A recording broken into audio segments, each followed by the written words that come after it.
स्वागत है आपका न्यूज़ क्यूज इंडिया में। तो आइए शुरुआत करते हैं आज की हेडलाइन से। गृह मंत्री अमित शाह ने कहा कि सरकार दिल्ली में कोरोना संक्रमण को रोकने के लिए सभी आवश्यक कदम उठाएगी। गृह मंत्री अमित शाह ने कहा है कि एनडीए सरकार दिल्ली में कोविड-19 के फैलाव को रोकने के लिए सभी आवश्यक कदम उठाएगी। उन्होंने राष्ट्रीय राजधानी में कोविड-19 की स्थिति पर दिल्ली के सभी राजनीतिक दलों की बैठक की अध्यक्षता करते हुए यह बात कही। श्री शाह ने कहा है कि इस महामारी से लड़ाई में प्रत्येक व्यक्ति प्रधानमंत्री नरेंद्र मोदी के नेतृत्व में एकजुट है। गृह मंत्री ने इस अवसर पर परसों की बैठक के महत्वपूर्ण फैसलों की भी जानकारी दी। उन्होंने सभी राजनीतिक दलों से यह सुनिश्चित करने की अपील की कि इन फैसलों को व्यवहारिक रूप से धरातल पर पूरी तरह लागू किया जाना चाहिए। उन्होंने सभी दलों से अपील की है कि दिल्ली के लोगों के कल्याण के लिए केंद्र के फैसलों को लागू करने में सहयोग के लिए अपने कार्यकर्ताओं से अपील करें। सीबीआई ने ऑनलाइन अग्रिम भुगतान घोटालों और नकली सैनिटाइजर बनाने में मेथनॉल के उपयोग के बारे में देश की पुलिस को अलर्ट जारी किया।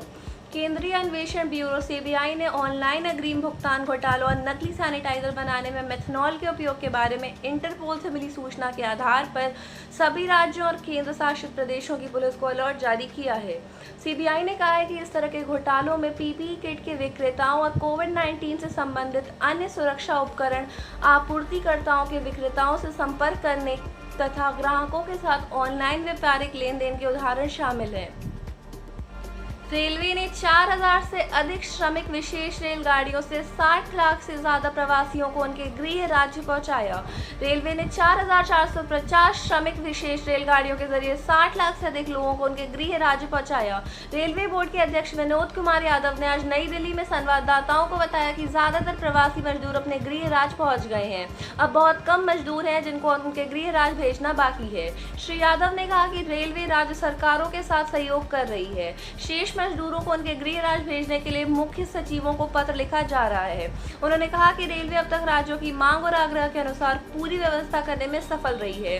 रेलवे बोर्ड के अध्यक्ष ने कहा कि 5231 डिब्बों को कोविड-19 कोच केयर सेंटर में बदला गया है।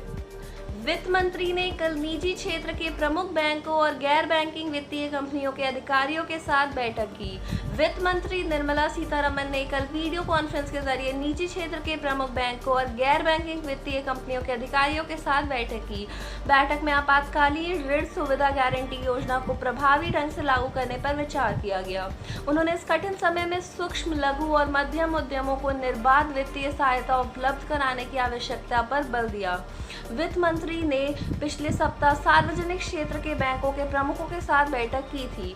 उस बैठक में सरकार द्वारा उपलब्ध कराई गई आपातकालीन ऋण सुविधा के तहत दी गई कुल मंजूरी का जायजा लिया गया था। भारत ने पाकिस्तान से कहा है कि वह इस्लामाबाद स्थित भारतीय उच्चायोग के 2 कर्मियों को तत्काल उच्चायोग को सौंपे।